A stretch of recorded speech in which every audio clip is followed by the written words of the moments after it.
And there's a big rainstorm here, so it's like a heat wave with the rainstorm. I'd much rather have this than snow and cold. Today is Thursday. It's December 18th. It's 2025. We're a week away from Christmas. Got a lot to say, not a lot of time. I see you out there. Juan, Asian Trader, Ship, Florida Woody, John O'Donnell, Rogue Bro, you're a normal here now. Two Bear, you're new. Moran, don't see you very often. Maniac, good morning to all of you. Depends upon the side of your market you're on. So for some of you who are short, man, you're feeling the pain today. For some of you who are long, you think this is like heaven. The market is one of those things. It's the most humbling experience in the world. Easy come, easy go. From day to day, it's completely unpredictable. The only thing that's predictable from day to day is the markets are rigged. They're rigged to either go up, or they're rigged to go down, or rigged to stay flat. That's the only thing I can tell you about machines. Now, without further ado, we are going to do part 3 today of the Dividend Bonanza. We'll start that at the bottom of the hour from 10:30 to 11 Central Standard Time. And then, of course, I'm going to do a Genesis Cog at 11:30. Genesis Cog members, you must be there because I will address today. Okay, so today's theme is going to throw everybody off kilter. None of you are going to get this. I called an audible at the last moment, like I was a quarterback at the line of scrimmage. I had another theme in play, but after I saw the news on Micron and that sort of dovish inflation number, I was like, got to change the theme. So today's theme comes courtesy of the expression, the stroke of midnight. How many of you out there have heard the expression, the stroke of midnight? You've heard it a million times. You've heard Cinderella. You have to remember her fairy godmother. You must get back to the pumpkin before the stroke of midnight or the spell will disappear. It's exactly what I'm talking about. People, don't please, a lot of you, don't be so naive. And I say that in a loving way. Stop being naive. Today's data doesn't mean anything. It's worthless. It's like Kaufman said, plug your ears. Data doesn't mean anything in December. It's useless. It's all manipulated, spun to get people to buy to performance gain. That's the whole market. So what does stroke of midnight have to do with anything? Well, the stroke of midnight, or at the stroke of midnight, is an idiom. It's an expression that refers to the exact moment when the clock strikes 12 a.m., marking the beginning of a new day. But I'm not talking about a new day. I'm talking about a new year. The phrase is often used to signify significant events, such as the celebration for New Year's Eve, see where I'm going at this, or the start of a new chapter in a story.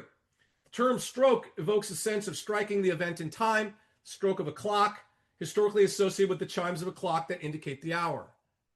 Today is garbage. Flush it in the toilet. Nobody cares. The only thing that mattered was the longs, the permables had to have data or narrative to grab and run and create vertical gamma squeezes. They got it. They got it from two sources. They got it from Micron and they got it from the jobless claims inflation data. They got it from two sides, micro and macro. That alone was enough to put the pedal to the metal and jam this sucker up 86 points and lock it in there into an algorithmic loop. Are you short? You're screwed. You're dead. You're dead. This ain't a two-way market, people. Not today, it's not. Not yet. It might be, but not in this setup, it's not. You got an advanced decline 19-6. It's 3-1. You've got a risk-on day where they're chasing 52-week highs. They're chasing tech, and they're selling all the defensive. Here's the thing. Today, my account is down 200 in this account on my left, and yesterday it ended up 700. Now, how could it be up 700 yesterday and be down 200 today? And I haven't changed positions. You know why? I'm long 12 and I'm short 5. And yet yesterday, of the 17 positions, 15 of them made me money. How is that possible? Because yesterday, all my risk-off stocks went vertical. And all my risk-on stocks that I'm short crashed and burned. Flip the script. They're running them up today. Stop overreacting to this. If you're an intraday trader, okay, you better know what you're doing. Because day to day, Nothing matters except one thing: the stroke of midnight. This is a game that ends on December 31st. I said this 5 weeks ago. I said it 4 weeks ago. I said it 2 weeks ago. I said it yesterday. This is not gonna stop. You're not gonna make any money trying to get this below. It's just not gonna happen. 6,800, maybe. 6,600, maybe. You're in a flag formation. The powers that be simply do not want this down. And they will search and scour the highways. They will find a reason to buy it, even when there's no reason to buy. They'll find it. They'll get an upgrade. They'll have a news media story come out.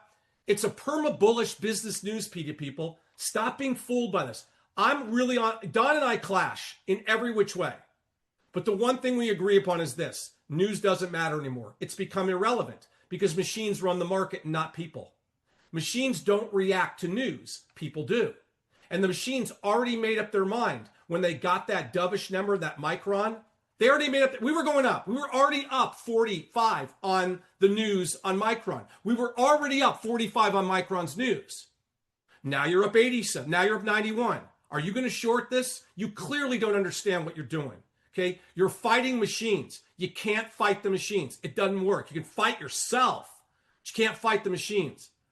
We have a rule at the Genesis Cog, and the rule has made us a fortune. A lot of the Genesis Cog members are just crushing it this year with low risk. You know how we're doing it? We never short on when it's up. Never. You can only short on the way down or when it's two-sided. Two-sided means it's flat to down. If it's up, it's unshortable. I'm not wasting my time stepping in here, okay, and telling myself, okay, to try to short this. We may roll over today. I hope I'm wrong because I want my shorts to go back down, but not in this type of setup here. This is a flag formation. Don't overthink this. If we break through 6,600, we're getting blown out.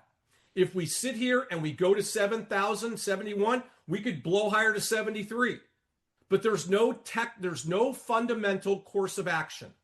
There's nothing that's going to send us to 7,200. There's no more bullets in the chamber, people. You're playing the stroke of midnight. You're fighting the end of the year. And this is one of those days where, okay, money managers need to generate alpha. They've got to buy, and they're not going to buy anything defensive. It's just not going to happen. They're not going to buy any of my defensive stocks. Not today. But yesterday, they were panic buying them. They were all vertical. Everything that I own was up like $3 and $4. I got to buy toothpaste. Not today, they won't. It's a risk-on day, and yesterday it's a risk-off day. Read the tea leaves. We're inside a channel. We're in a vol box, as Don will tell you. We're not breaking to the upside, but we're not breaking to the downside. But if you want to know what it looks like intraday on my model, on the Genesis Cog model, I will say this again for the 1,000th time, and you better listen up. I keep telling all of you, the MACD is never wrong. You are. Look at the MACD and see what's going on here. It's parabolic. I will never short parabolic. Not now, not ever. Not intraday I won't. Not parabolic I won't. Okay, here is a 15-minute parabolic and looks like it's trying to get to that 6,900. 15-minute parabolic. 30-minute parabolic. 10-minute. I don't have the 10 there. 1 hour parabolic. How about the 5-minute? Still hanging, but not quite as parabolic. You're in a flag formation. It's called a gap and go. Understand, the only seller is you. The machines aren't going to sell this. The institutions, they're going to chase this, and they're going to find something to buy, whatever they can buy. And they're looking for risk on alpha. They want that Tesla. They want that Micron. They want that Avogo. If you shorted these, please explain to me why you're doing this. Why are you fighting these machines? I'm just looking at today, and here's what I've done. Check the box and say day is done. I've already given up on the day. I don't have to waste my time and struggle and stress. All I know is if something comes down where I want to buy it, I can buy it. Why? because I can buy anytime on a down day because I'm defended by the algos. It's hard to buy on an update, pardon me. It's hard to buy on down days because algos just don't defend you. You better have an institution defending you. So for me, the year is a waste. I've already given up on this year. If I were you and I were short the S&P, literally, you can short it intraday all you want. But for you to tell me that you think this is going to go to 6,100, not this year it won't. Maybe next year, maybe in January. But this year, it's trying to play itself out. If I could close the year today, I would love to, because I think this is just a complete waste of time the next 12 days. Just a waste of time, because it's just going to go sideways. They're going to look for reasons to defend, and they're not going to look for reasons to sell. If it goes down, it's tax loss harvesting, and if it goes up, it's just seeking alpha. That's all it is, performance gaming. Now, with that said, I'm going to show you something interesting today from a macro perspective. This is from a macro perspective, okay? I call it temper, but I don't mean like take your anger down. Like, remember people tell people, hey, stop yelling at me, don't hit me, temper. That's not what I mean. It's not about anger. It's about temper your expectations. There's a famous expression that we all know. We all know and love the famous expression. What's that famous expression, everybody? There's lies, damn lies, and statistics. The person who gets credit for it is Mark Twain. Mark Twain is not the person who deserves credit. It was actually said by Benjamin Disraeli, and then Mark Twain used it in an interview with a book publisher, and they gave him credit for it when it's really Benjamin Disraeli. Nevertheless, let me give it to you straight. This data, it's a lie. It's bogus. It's garbage. The inflation slowed to 2%, 2.7%. No, it didn't. They took the data and they curated it. They basically colored it. They kicked certain things out of the basket and they added things. What they did was, they spun it positive. Okay? They basically removed the cost of healthcare. It's not in the basket. The cost of healthcare is going up 10%. They only included in the basket things that people consume. You don't consume healthcare premiums. You don't consume car loans. They only included tangible things you can touch. They didn't include paper things. So what they effectively done was they took the rate from a 2.9 handle to a 2.7 because they cherry picked whatever data they wanted to put into that basket. Here's the key data point. There's fewer jobless claims. That's the key. There it is. Wake up. Why do you think the number slowed down? Because less people are working. And when less people are working, they don't consume as much. So what happens is the supply of money goes up because the Fed's pumping it into the economy, but the actual application of the supply to spend is declining. That's what they're not telling you. This negates that number. So I'm going to take this number, I'm going to flush in the toilet and say, I don't care. Tell my daughter this. Don't believe what you hear. Believe what you see. You are what you do. You're not what you say you do. Numbers don't lie. People do. This is just to me a lie. All I know is I got the bills that came in with my wife because I pay a lot of them and she pays some. And we just had a meltdown. The two of us together going, this is ridiculous. Inflation is not coming down. It's just they picked a bunch of numbers and Wall Street's like, okay, give us a dovish number, and they run with it. Even if we didn't have a dovish number, even if there weren't one, somehow Wall Street would say the inflation rate went to 3.2%. We would have still rallied. You know why we would have rallied? Because the Fed would have said, okay, there's another emergency rate cut coming, and they would have just cut the rate. The market is looking to go higher, people. All bull markets are earmarked by any news drives the market higher. That's what you all have to understand. Bull markets mean no matter what the news is, we're going higher. And bear markets mean whatever the news is, we're just going lower. Right now, Oracle's like stuck in a bear market. Doesn't matter what news comes out. People just don't want to hear it. They want to sell it because it's connected to debt and it's connected to Blue Owl. Negativity drives it lower. Remember that. Don't trust the data. Trust what you see. The market's not breaking higher. It's not breaking lower. It's just killing time until the end of the year. And that's the story, Morning Glory. Don't bet on it. Don't bet on it. So here's the thing. There's 12 Fed governors and there's one Fed chairman, Dunderhead Powell. I can't wait till they get him out of here. Can't stand the guy. Don doesn't like Larry Ellison. I love Larry Ellison. I don't care about him. I love Musk. I just can't stand. Jerome Powell to me is an absolute phony. I don't think there's a thought in his head. There's a bunch of monkeys cleaning his brain. That's what I think. But I think the people around him, yeah, there's a lot of smart people. Meester smart, Goolsby smart, Bostic is smart. Okay, Kashkari is the smartest one, period, on the whole list. He's the Minnesota guy. Okay, Bostic expects no rate cuts in 2026. I'm going to repeat this to you. There were 3 dissenting votes of the 12 governors, 3 dissenting, and Bostic was one of them. Bostic said, quote unquote, we cannot cut rates. There's going to be none. A GOP tax bill is going to be passed, put through by the Trump administration to cut taxes, which is going to give people this tax credit, and that's going to create an inflationary spike. That's his defense.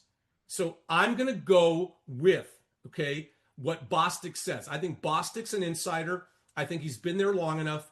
I think the Fed quorum may still vote for a rate cut just to cut the rates and continue on micromanaging the market to make Powell look like a smart guy. But I think in the end, if you get more dissenting votes like Bostic, who get people to come to his side of the fence, and you get 6 or 7 of the governors, okay, and you don't get a rate cut, this market's going to go into a complete utter tantrum and blow out. You can't live on rate cuts forever. It's just a temporary cocaine high that in the end does not grow the economy. It just sends more money in for people to drive up asset prices and create inflation, but it doesn't really, quote unquote, add value in the traditional way.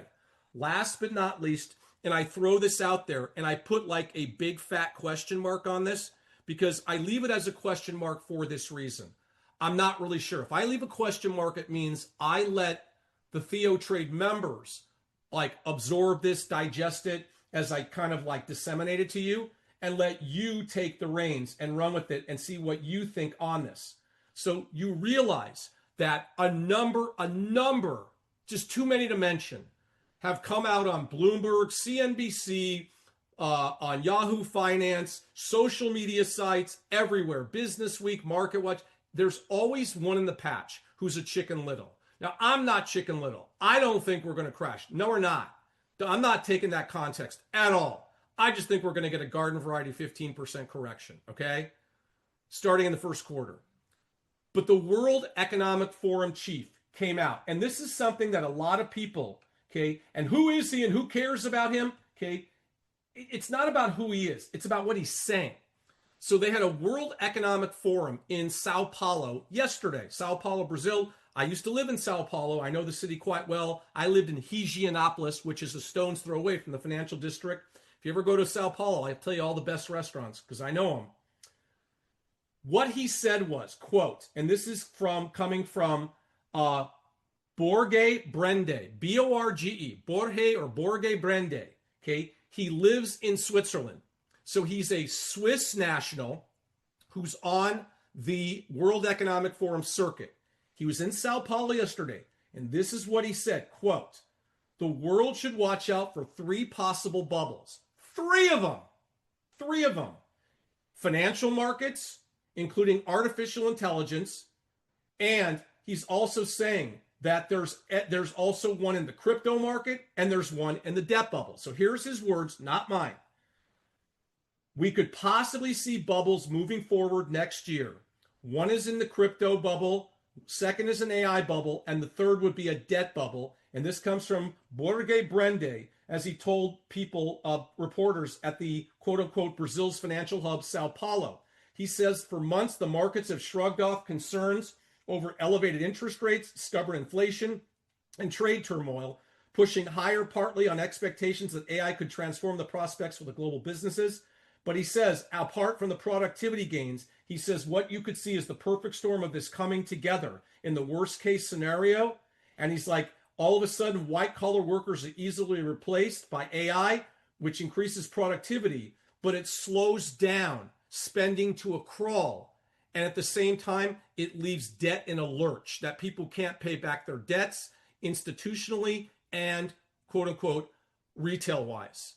Now, I'm just the messenger. Is he Chicken Little or is he not Chicken Little?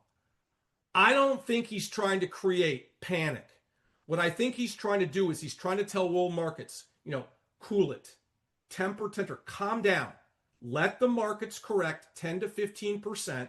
Let it settle in. Let it adjust. Let us work off this overbought, excessive condition, and then we can revisit this.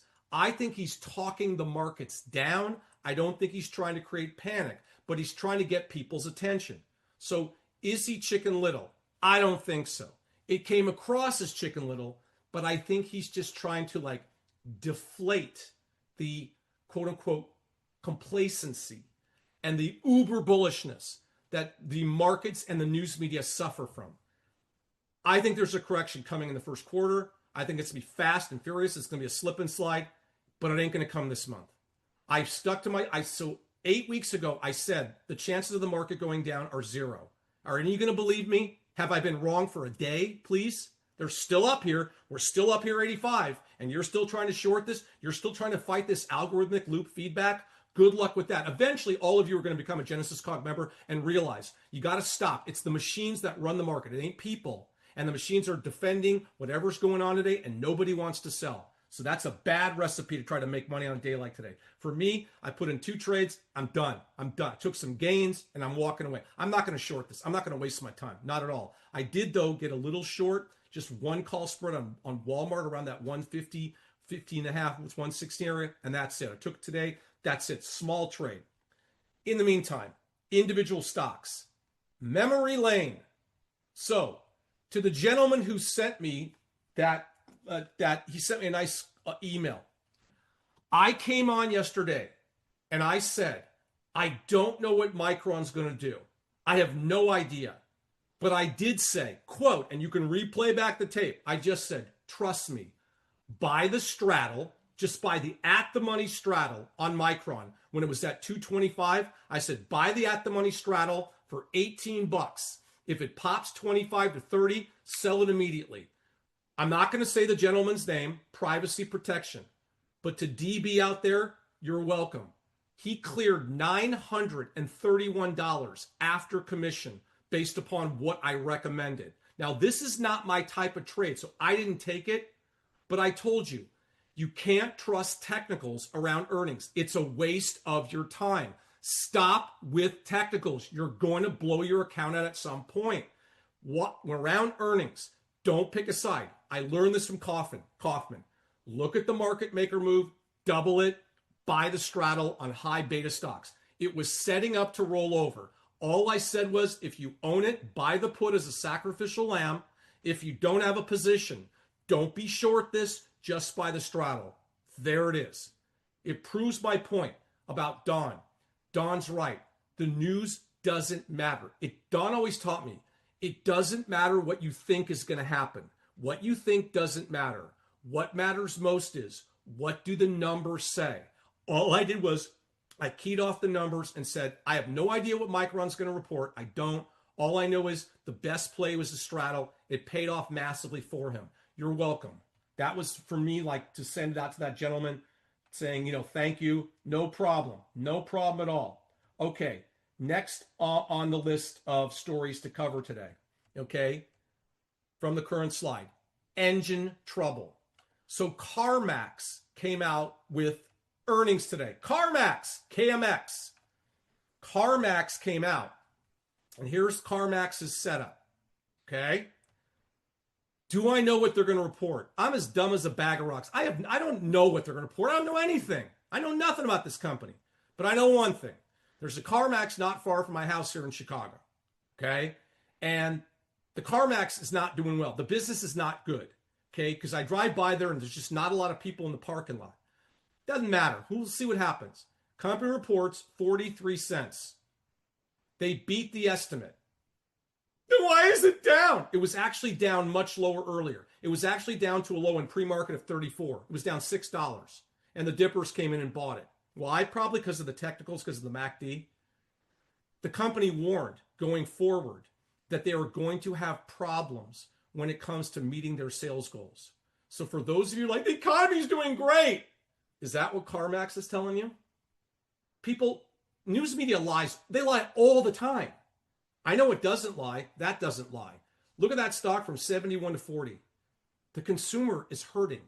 The average consumer's in trouble. The average consumer buys at CarMax. Okay. The non-average consumer, which makes up 10% of the US population, who's in the upper crusty of income, they don't shop at CarMax. They go out to the dealership at Mercedes and Porsche and Tesla, and they buy it off the dealership because they're friggin' rich. That doesn't make up most of the population. Most of the population, this is what it's about. So this isn't me telling you to trade this. This is me telling you, stop with the bullishness, push back on the news media, trade what you see, not what you think. What this is telling you is the economy is not in a good place. If we're in a good place, CarMax would be at 80.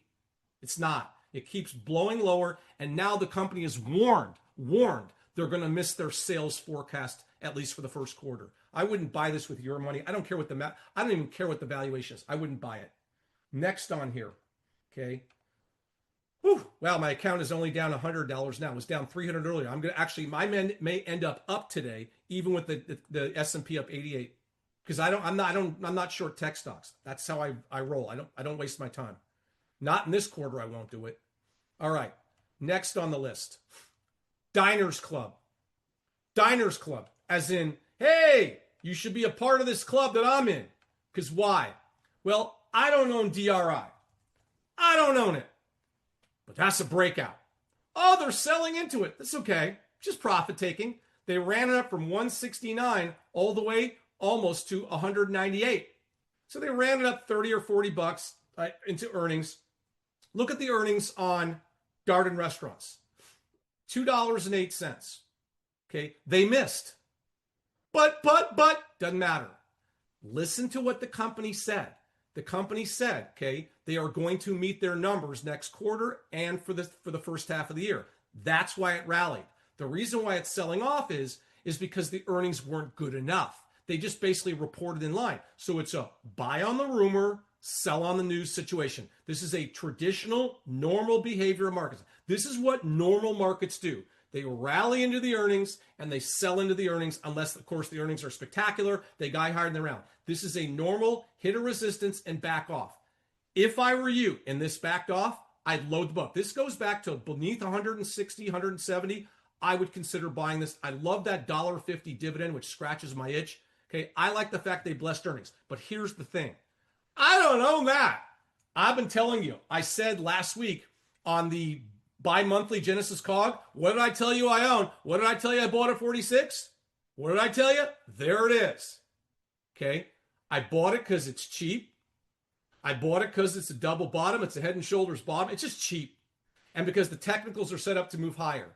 So I got it down over here. Whee! Now I'm up 5.5. What am I going to do? Not much. I'm starting to gain traction. And with those earnings on Darden, and Darden owns a lot of stuff, people. Darden, and I'll go into it. Cheesecake is set up to make a big run. Big run. So if Cheesecake gets to about 54, 55, I'll sell half and let the rest play. But Darden is helping my Cheesecake trade. That's what I'm telling you. So when I saw Darden run, I was like, I'm going to buy Cheesecake because it's cheap and the breakout's there. And boom, there it happened. So there are certain parts of the economy that are doing well, certain not. Cars not doing well, restaurants doing a little bit better. That's what I'm telling you. It's an uneven economy, people. Some sectors are killing it, other stocks are not. And I'll show you in just a second. For those of you who are wondering, what does Darden own? Here's what they own, people. They own Longhorn Steakhouse, Olive Garden, Yard House, Ruth's Chris, the Capitol Grill. They got all those over Chicago. So again, stock's down now. My assumption is it rolls up, it rolls back down about $7 or $8 on Darden, and I think they're going to go back in and buy it. I like the technical setup I see. Okay, earnings went from 203 to 208, but it was supposed to be a very, very bad quarter. They did better than they expected. I like what I see out of this. The valuation could be more compelling. It's down to about 18 times earnings. It could be a little bit more compelling. But Cheesecake, the reason why I bought it is because it's a much cheaper stock with a higher growth rate. Look, 15. So if Darden doesn't go anywhere, Cheesecake should expand a multiple to 20. That should take it to the mid-60s. All right, last but not least on this. Last but not least. Okay, they're moving in opposite directions, and I'll try to get this going as quick as I can. Opposite directions. Let's take a look at Lulu, and let's take a look at Birkenstock. So Lululemon, sadly, I bought it at 165 and I sold it at 185 before earnings. So I made like 17, 18 bucks on it. Anybody catch this? I've told you time and again, and this is something all of you can learn by coming to my mentorship class, because there's still a few slots open. Don't short into overbought unless you know what you're doing. Overbought is a condition. It's not a trigger. I wouldn't short this stock anywhere all the way up to 500. Wouldn't do it. Why? Because you're not going to make any money shorting a stock at a 15 multiple. You're going to blow your account out. If Lulu went to 400, don't say I didn't tell you. Your chart technicals are absolutely crap, feckless, worthless. Because the multiple can expand and blow through. It's a 99 RSI. Doesn't matter. Technicals don't matter if the valuation's cheap. The technicals are an excuse for you to short, which you shouldn't be. Am I sad that I sold this? No, I don't trade ahead of earnings. But I said, and I got an email, would you short Lulu here? No. You don't short a stock with a 15 multiple that could go to a 20. It will blow your account out. The technicals don't mean anything. But it's getting more overbought. So algorithms buy into more overbought. Elliott Management, Singer from Elliott Capital came in here and said, we want to buy this company. They took a huge 9% stake in it. They want to basically put new people in charge and turn this sucker around. Remember, Michael Burry was the first person who stepped in and bought this at 170. Yeah, he's stupid. A lot of people slam Michael Burry. Michael Burry's a moron. He's a one-trick pony. Really? Now he's got the last laugh, people. Next time, listen to people who make a lot of money. They know something. So Michael Burry was the only guy who stepped in and bought this outside of me. I just bought it because it was cheap. I don't care about the chart. The chart's useless. It was just cheap and it bottomed out. I just got 20 bucks, but the stock still could run. On the other end of this, what you'll realize is you can't just buy any retail because Birkenstock's getting the crap kicked out of it. Apparently, people don't want to buy sandals. So what's the story? Why is Lulu going up? And why is Birkenstock getting the crap kicked out of it? Have you figured it out yet? It's because people who buy Lulu pants are in that top 10 percentile of income. Okay? People who buy Birkenstocks are not the people who drive Bentleys and Ferraris. Those are the Lulu people. The people who buy Birkenstocks are people who go to Berkeley, people who live in low-income areas. That's a fact. They make sandals. So the idea here is the company reported earnings, okay? The estimate was 40 cents. They actually reported in line with the estimate, but they said going forward, there was going to be weakness. So what it's telling you is the consumer woke up and said, we don't need sandals. We don't need no stinking sandals. No, they don't. You're in the winter. Who buys winter sandals unless you live in Florida, right? You don't, or California. So the bottom line is that retail is not a one-size-fits-all. That's the message I'm sending you. You have to be decisive and judicious. You can't buy just any retail stock and make money. You won't. You better know. Costco's a bubble. Walmart's a bubble. This is not a bubble. But the problem is that consumers are cutting back spending because they're getting laid off, and apparently they don't need sandals. If I were you, I'd avoid this stock like the plague. This is not a good stock to buy. And be wary. I think Nike's going to take a hit. Watch out for Nike because a lot of people, they don't need Nikes right now either. Be aware of that. All right. Without further ado, let's go straight to dividends. And let's just do a couple of things today. My account is climbing. I have no idea what I did. But apparently it's Ball Corporation carrying me. And my short on some of my other stocks are starting to come around today. I don't know what that is. Well, that one didn't work. That one didn't work. Most of the shorts, they're just sitting out there, but the longs are playing catch up. That's what's going on.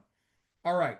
So let's take a look at from the current slide to this slide. We are going to do dividend paying company characteristics, and we're going to do dividend relevance versus irrelevance argument. So the idea today is I want to give you an idea of what companies traditionally pay dividends and what are the highest dividend paying companies. So without further ado, okay, not every company pays a dividend. Most companies that are in their young stage, that they've been around for 20 years or less, even some 40 years or less, they don't tend to really pay a lot of a dividend. Most tech stocks don't pay dividends because they need to take that money that they generate off of the earnings and they roll it back into the company, into R&D. That's why. They need the company to stay on the cutting edge. They need to repurpose themselves, reimage themselves. They have to develop new markets. They have technologies a race to, perfection. Whereas old school stuff like diapers, oil, okay, you can't repurpose or reimage yourself. It's over. You're in that last stage of life. You're not going to die. You're not in decline, but you're in maturity. So when you look at a lot of stocks, you pull up a stock like Google. Google is a tech company. You look at Google and you say, well, does Google pay a dividend? Yeah, paltry, pennies. They pay 21 cents per quarter, 84 cents per year. You don't lean on Google to make money. You're not going to make money in Google. You're not trying to get a dividend. This is not a dividend stock. It's not, quote unquote, a dividend paying characteristic company. It does pay a dividend, but people who are buying this stock are not buying it for the dividend. They're not. And you shouldn't buy it for the dividend, which I'll explain in a couple of minutes. You can go to many, many tech companies, okay? Many of them. You go to cutting edge tech, a CrowdStrike, okay? Doesn't pay a dividend. Why not? Because they've only been around a few years, okay? Salesforce.com, okay? Pays a paltry dividend. They do pay dividends, but most tech companies will not pay you more than 1%, period. A dividend, meaning the dividend per share divided by the price per share, because they need that money to grow, to hire. They need the capital to reinvent and create new avenues, new products, new services. That's why. Companies that are in that mature life cycle, they're the ones where you get your bang for your buck with dividends. So the dividend characteristic companies usually fall into three separate industries. So let me lay it out to you. Number one, energy. When you go to energy stocks, you're often going to see yields of 3 to 6%. It's not uncommon. It's actually the norm. See how it pays 3.5% on ExxonMobil? You can go to Chevron, CVX, okay? Here's a 4.61%. That is the norm. When Chevron, okay, goes too high and you see that dividend drop below 3%, that's a signal that the stock is overheated and you can sell. Here's a rule of thumb for all of you to learn from me. You ready?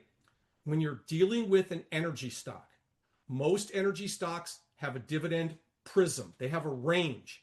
The top side is usually 5.5 to 6%, and the low side is usually 3%.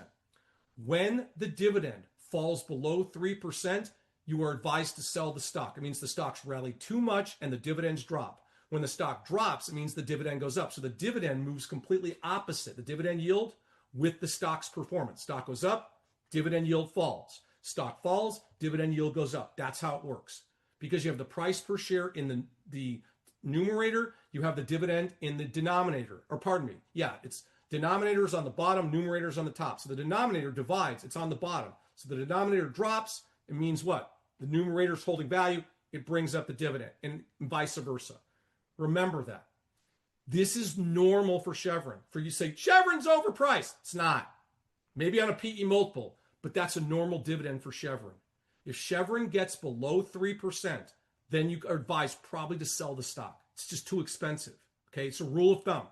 If Chevron gets to a yield of 6%, back up the truck, buy it. It means not only is the stock cheap, but the dividend yield is probably mispriced. So as the stock basically, rallies, the dividend itself, as the stock will rally, the dividend will kind of fall. So those high dividend yields, you buy them. Yes, the yield will fall, but you'll lock in that 5 or 6% when the stock itself has been crushed. Rule of thumb. You can go through it all. Like right now, I own shares of Devon. Oh, who would I buy that? 2.64%. That's not, quote unquote, a traditional energy upstream downstream stock, which is why it's below 3%. So when you see an energy constituent, a player where it's below 3%, that stock tends to have what's called growth spurts. Chevron and Exxon don't have growth spurts. They won't. They're too large. Stock like Phillips 66, that won't have a growth spurt either. That's why it's 3.67%. So make sure when you're looking at these energy stocks, you separate drillers from integrateds. They're not the same. They have different markets they serve, and they have different constituents they serve, and their models don't quite match up. But follow the dividend yield, because the dividend yield helps you understand how to price the stock accordingly away from traditional metrics like a PE multiple or a price to cash flow multiple. Second thing I can throw at you, people think that the highest yielding stocks tend to come from energy. You would be wrong. Not true. That's the way it used to be, but not anymore. Energy is a mature industry, but then again, so is utilities. So when you go to utilities, such as Dominion Energy, which is a utility, and it's also an energy stock, look at that dividend yield. It's 4.43%. What I'm telling you is traditional companies in the utility sector, and you could go through the utility list. How do I find the utility list? Here, go down to by industry, go to utilities, go to electric utilities, okay? Electric utilities, bring them all up, okay? And you can sort them and go through them, okay? There's a lot in here. There's CEG, Cheniere Energy Group, okay? There's a lot to like chew on here in terms of like energy companies, which you have to have liquidity, so be careful what you're trading at. There's PPL, okay? The reason why I'm bringing this up is because the second highest yielding stocks by characteristic tend to be in the utilities. So if you're like, I'm 65, I want to buy something that's comparable to a bond where I can get a 5% yield or 4% yield, you're going to find it in utilities. There's also a lot of stability, lack of volatility, pretty much predictable cash flow. They're not sexy. They don't move that much. It's like watching, watching like flies copulate. It's like watching paint dry on a fence. They're trade sideways. You don't want them to move. You're buying them for what? That dividend in many ways, but you have to be respectful of how the price action works. So PPL Corporation, okay, there's a utility that pays 3.15%. I think there's Dominion Resources. Where are my Dominion Resources here? Dominion, come on. Dominion, oh my God, it's not Dominion Energy. How could I have missed that? Traditional, and also you have to be aware that they still consider AT&T a utility. Yup, AT&T is considered a utility. Guess what? So is Verizon. Verizon's a utility. Verizon's paying you 6.77%. So by characteristic, by history, okay, the second highest yielding over a generation tends to be utilities. Utilities are not sexy. They're highly capitalized. They're cash flow intensive. They can't really recreate themselves. They're not going to find new markets. They may have some certain technology that helps them lift, but that's not their main goal. Like here's another one. Next Era Energy, Florida Power and Light, the old Florida Power and Light. Okay, that's another utility. That one's got more growth potential. That one's under 3%, but that's because, okay, it's not quote unquote the traditional utility. It's like a hybrid utility. It runs the spectrum, but utilities and energy tend to be the most intensive, characteristic, dividend-paying companies. The third in that list and the highest paying, and this is shocking to a lot of people. People go like, I'm shocked, simply shocking. Okay, don't be shocked. REITs. REITs. Here's a REIT, Cube. Now, I don't own it. Okay, look at the yield, 5.85%. Believe it or not, and I did a piece on REITs about 8 months ago. I was asked, somebody asked me, can you do like something on preferreds? And I did. But the REITs themselves are also part and parcel with time. This is not a preferred, but it's a REIT, real estate investment trust.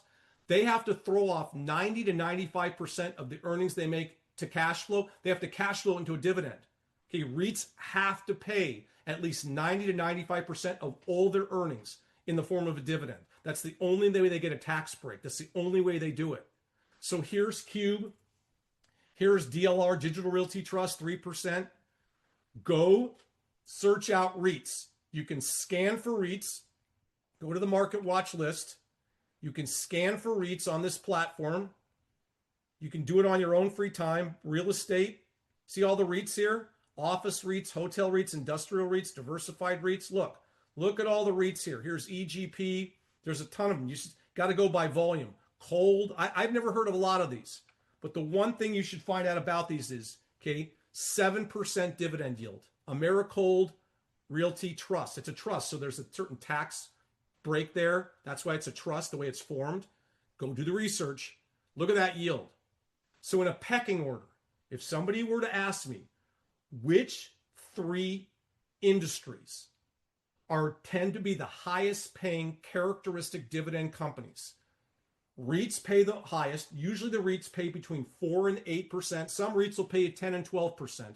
But then again, you have to research because they're usually like junk status. They're below investment grade on the ratings by Moody's and by Duff and Phelps. You have to be careful because there is a risk to them. Then it comes utilities. Utilities tend to pay you somewhere between 3 and 7%. You got that big yield from Verizon. You can go across the spectrum for utilities on there. Do some of your local utilities, New York, California, South Carolina, what have you. Then the third pecking order tends to be energy stocks. These are industries that are old line. They're boring as hell. They're sleepy. They're not sexy. They're not ever going to be AI. They're not going to be Microsoft. They're not going to be Palantir. Stop.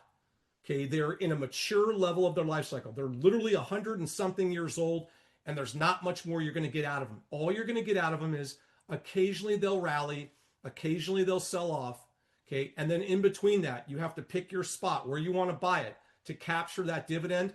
But I advise you, if you're going to buy the company, don't buy it for the dividend.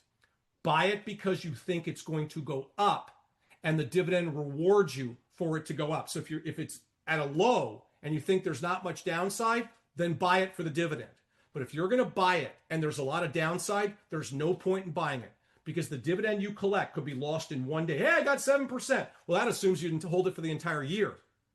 Yeah, I'm going to get 7%. Yes, but you could lose 7% in a day if the company warns on earnings. So that 7% you're holding out for on the dividend could be wiped away on the price deterioration in 1 hour. So you can't say to me, I'm going to buy the stock for the dividend. No, you buy the stock for the stock and the dividend's a sweetener. You buy the stock for the stock and the dividend's a kicker. It kicks into gear your income. So when I go out to buy, I don't go like, I'm just going to buy Chevron. I don't do that. I wait till Chevron gets blown out. Then the dividend goes to 5%, and then I buy. I'm very judicious. I don't just buy for the sake of a dividend. That's a mistake. Never, ever buy for the dividend. You buy because the stock is going up, and the dividend will go with you, and you've captured it at the perfect timing. Okay, that's important. You have to protect that dividend, because if you buy it up there and the stock goes down, it doesn't matter what the dividend pays you, because it'll be offset by the loss of the price of the stock. Remember that. Now, the second part of this I want to throw out is this. Okay, and this is something that a lot of people, okay, are not aware of. So I'm going to throw this out at you. Now, being the professor I am, I'm going to bore you. I'm going to bore you. So bear with me as I bore you. So there's an argument out there on Wall Street. It's been around for 65 years, 70 years. Should you buy the stock for the dividend? Or should you not buy the stock for the dividend? Just go with the stock, and if the dividend comes, great. Here's what I'm telling you. There are two professors that taught at University of Chicago. University of Chicago is the best, basically, finance school in the world. Like, there's no better. Like, I teach at Loyola, and I'm going to be straight up with you. Loyola is not better than University of Chicago. Probably not, because they have we have good professors, but all the Pantheon, the Mount Rushmore professors, they all come from U of Chicago. Okay, Sharp came from there. Okay, everybody. I could go through a list of the 20 greatest professors in all of finance, and they all have something in common. They all taught at University of Chicago, and they're all Nobel Prize winners. That's the bottom line. Modigliani and Miller are two of them. Okay, they were two professors who basically collaborated on a paper in 1961. They've long since passed. Okay, but Modigliani has a daughter, and she's a PhD, and she teaches at University of Chicago. Okay, it's called the Dividend Irrelevance Theory. It was published in the Journal of Business in 1961. And inside the model, it assumed in the model that you remove taxes and transaction costs. So part of the theory of the model and the number crunching was, we are not going to integrate taxes into the model around dividends, and we're not going to integrate transaction costs. It's not inclusive in the model. It's removed from the model to make it purified and isolated only around dividends, because taxes come, transaction costs vary by broker, taxes vary by state and by federal location. So they had to disinclude all of that. All that matters was isolate the dividend. And here is what Modigliani and Miller said.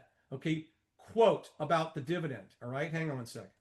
They said, quote, Franco Modigliani and Merton Miller is very famous, in 1961 asserted that in a perfect capital market, the value of a firm is determined solely by its earnings power and investment policy rather than its dividend policy.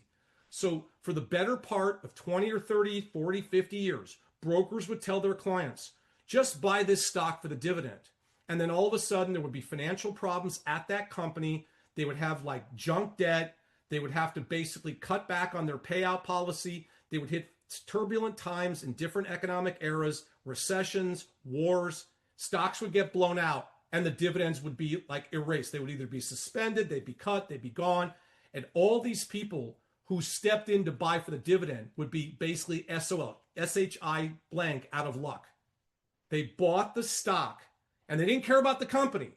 They bought the stock because the broker said, well, just buy the stock because all that matters is the dividend. Don't worry, the stock, we don't care about the stock. It's a mistake. These guys wrote a paper that said, consider purely financial transactions. If you want to buy a stock, don't buy it for the dividend. If the dividend's a high payout, look at it as a hedge. It's an income production hedge, meaning that you buy the stock, it goes up, okay? Instead of you buying it for the dividend, let's just say it doesn't pay a dividend, then sell the stock, take the gain, and consider that gain a form of a dividend. You're paying yourself back for making the right trade. You're on the long side of the trade, it rallies 20%, you sell it, and the cash that comes in your account is an implied dividend. You're rewarding yourself for owning the stock, just like the company would reward you for owning a stock. That's what they said. The only time you should ever buy a stock is not because of the dividend. You buy it for purely financial gain. And then if you want to capture a dividend, then just sell the stock and use that partial sell as a form of a dividend. Absolutely brilliant, because it's true. So the M&M conclusion says that the dividend policy that a firm runs, it's part of the governance board of directors, should have no effect on the value of the company. Ultimately, when you value a company's book value, dividends are irrelevant. Ultimately, when you value a company based upon cash flow, dividends are irrelevant. And it's true. When you look at any company, even companies that pay no dividends, nobody cares about the dividends. And if they paid the dividend, it wouldn't even matter. It's irrelevant. So there's an irrelevance argument out there that people say, if you're going to buy a company, buy it for the dividend. Don't. Listen to these guys. They're Nobel Prize winners. You're not buying it for the dividend. You're buying it for the company. And if the dividend's huge, great. Make sure you buy it because you're buying it for transactional reasons, for it to go up. And then if you collect the dividend, great. That's great. But don't put the dividend in front of the company's price appreciation. Don't put the cart before the horse. It's a horrible mistake. Here's what they also said. Modigliani said, and Miller, it means that whether a company pays dividends or retains earnings for reinvestment does not impact shareholders' wealth. It's true. It's true. The theory suggests that investors can create their own cash flows by selling shares if they need liquidity, making dividends irrelevant. So there's the purely nominal difference between dividend checks and repurchase checks are the same thing. The idea here is if you're going to go with a company that doesn't pay a dividend, then just say, okay, go with the company that buys its own shares. Apple periodically does, Meta periodically does. Buy those companies. Buy Avago, buy NVIDIA. They periodically buy their own shares. They don't really pay a dividend or much of a dividend. Who cares? You're buying them because the repurchase is a form of a dividend. Because when they buy it, it drives the stock up. You own it, then you sell it. You scale out of the risk, and that sell, that gain, equates to a dividend. That's the message I'm trying to sell you. I'm trying to tell you, I've been doing this the longest at Theo. I teach this for a living. I've been teaching at Loyola for 10 years. Okay, I teach the classes. I teach corporate governance. This is what I do. Okay, I'm in a corporate governance class in corporate finance. Don't ever tell me, hey, the stock pays 10%. I'm going to load up. Don't. Research the stock first, because if it's paying 10%, okay, there ain't no free money. There's probably something seriously wrong with that stock's capital structure, Their debt's probably in jeopardy. They're below investment grade. They're in a very unpredictable business. Go with the traditional companies, liquidity that pay you a dividend, and make sure you buy when the timing's right. Buy for the stock's growth. And if you capture the dividend, it only adds to your alpha, your performance. But don't tell me that I'm going to go buy Exxon. Don't! Why would you buy now? Buy when? Okay, you buy when the dividend's super high. Why? Because when the dividend's super high, it usually means what? The stock's really low. The stock's crashed and burned. That's why. Be aware of that. Because when the dividend's really low and you're like, I'm going to go buy because it's 3%, it's probably the worst time to buy Exxon. Because it means at that point, Exxon's at a peak valuation. And when the stock starts to drop, then the yield will start to go up. The yield moves inversely to the actual price appreciation. So again, I just wanted to bring this forward. There's been arguments throughout history about whether dividends are basically relevant or irrelevant. I'm trying to tell you that dividends themselves, they are relevant. Pardon me as I go over here to home. Dividends are relevant, but in the main, okay, dividends are only relevant for you to capture income alpha and nothing more. What's more important is the price of the stock first, the dividend second. Remember that for the rest of your life, because you're going to get burned. I'm going to buy 10%er. If it drops 30%, you're going to feel like a complete schmuck. That 10% won't save you for a 30% drop in that stock. The last thing I want to get out of today before I move on, and I've got the slide. I've got it. I think I've got it somewhere. Okay, here it is. Ready? I just want to make you aware of this, and I will come back tomorrow and finish the final portion of the week's dividend bonanza. For the first time in TheoTrade history, look how they put up the word TheoTrade in bold letters. We're giving a small group of traders the ability to do something we've never done before. Guess what? Pick any 3 TheoTrade services, right? And swap in and out anytime. So you're always plugged into whatever strategy point is piping hot. For me, I've done really well over the last 2 weeks, but I think I'm going to do way better in January when the market corrects. Because when the market corrects, all my shorts are going to crash and burn. My longs, which have already gone vertical, are going to go more vertical. Okay? If one service cools off, go ahead and switch. You don't like me? It's okay. You want to insult me. Switch to Corey. You don't like Corey? Switch to Gianni to Poacher. You don't like the Poacher? Switch to Brandon or Blake. Anytime you want. If another starts catching fire, switch again.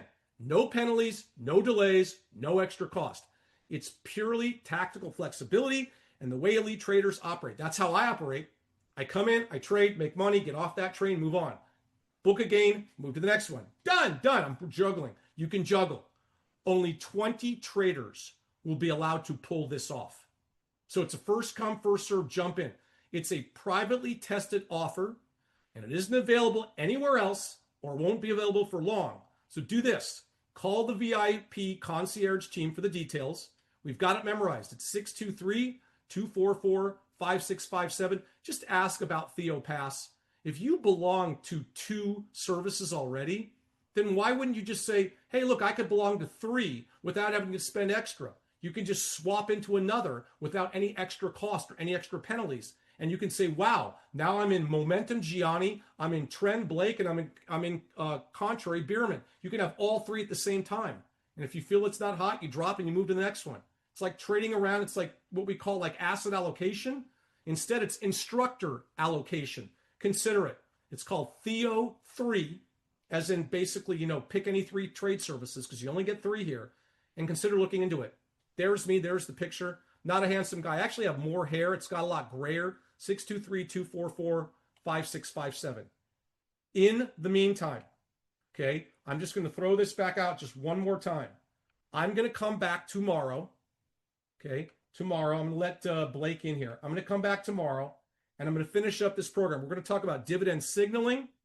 We're going to spend literally 5 seconds on dividend taxation because we are not accountants at TheoTrade. We're not. Go to your accountant. And we're going to talk about DRIPs, dividend reinvestment programs. We're going to finish out the week. It's a dividend bonanza. So you do everything you want to know about dividends, but we're afraid to ask. You come here, we deliver. This is what we do at TheoTrade. Every instructor's got his own thing. I felt this was a good time because I'm really starting to roll into dividend stocks. I just started buying them. I started cleaning up. I bought some Ball Corporation at 46. It's 52. I bought some Bristol Myers at 48, 46. It's 54. I'm starting to really roll up the profits here, people, and I'm getting paid for it. So something to think about. In the meantime, I'm going to turn this over to Dr. Young, to the conservative, calm, like Dr. Blake Young, and let him roll with this. Blake, I got a question for you. Yeah. Today, like I woke up today and was like, oh, we're up 87 today. To me, it's like there's no surprises anymore. Either we're down 87 or we're up 87, and the algos lock it into a loop. Does this surprise you at all or not really? It surprises me that we keep chasing data that's garbage. I guess that part, That's what I said. that's the surprising part. I mean, there was nothing in this data today that was accurate or good. And I mean, like I, programming, garbage in, garbage out, right? I came on this morning and I said that complete data was garbage. It was a complete lie. It was spun positive. All it was Micron had some good numbers, which stoked the tech. And like it's a 2.7 handle. And that's because everybody's out of work. So what does that even mean? It's like it's stale data that means nothing to me. So Yeah. I'm on board with you. You and I and Don, we don't connect, Blake, very often. We connect on this one. It's a waste of time. Yep. Yep. Yeah, All I right, man. I'm agree. gonna let you run All with right. it. I got to do the Genesis cog thing, so I'm going Okay, to cool. excuse myself. So let me All get you right. out of here. I got to make you the co-host. So I'm going to turn this over to Blakey and let him run with it. Blake, I'm going to make you the host. Mhm. Ready? Yeah, Tell me you got it. I got it. You ready? All right. Yep. All right. Have a You can great go. day in Salt Lake City, Thanks. bro. See ya. All right. Appreciate it.